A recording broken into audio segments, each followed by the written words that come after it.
Aha! It's that time again. The launch of a new Volkswagen Golf.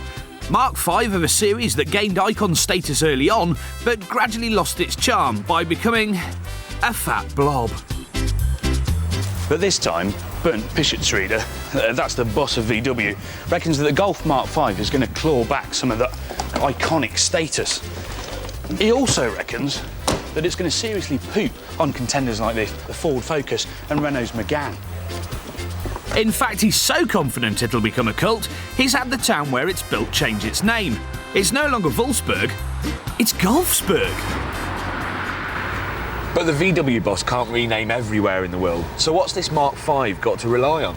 Well, part of the original Golf's promise was that its design was perfect. You know, it was restrained, classic and classless. It was as happy in Kenilworth as it was in Kensington. But this new one, it just looks like a Seat Ibiza. Yes, it does. Especially the headlights.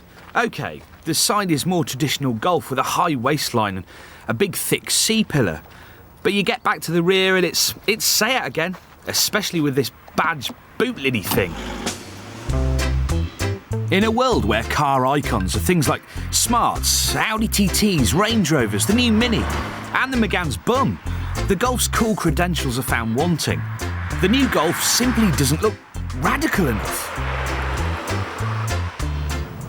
Inside, it's all quite clean and elegant and, you know, quite beautiful. But it would be, because it's new. The thing is, it feels really well made, it's got lots of nice touchy plastics, and you've still got those old blue backlights, which is really nice at night. But the thing is, it's too much like the old car. Nothing here suggests that it's an icon reborn. But there's more to get sweaty about with the undergarments. These Golfs aren't just lashed together, you know, they're laser welded. Rolling stiffness is up by 35% and static stiffness is up by 80%. Woohoo! What does that mean? What it means is that this 2-litre diesel actually rides and handles better than the old Mark IV 2-litre GTI petrol. It's quicker too. It hits 0 to 62 in 9.2 seconds and runs on to 126 miles an hour. But the rest of it, well, it's just not special. Things like the over-servoed brakes, the workman-like 6-speed gearbox, the good but not great electromechanical steering.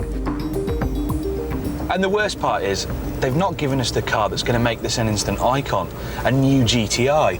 We'll have to wait until next September for that 200 horsepower motor.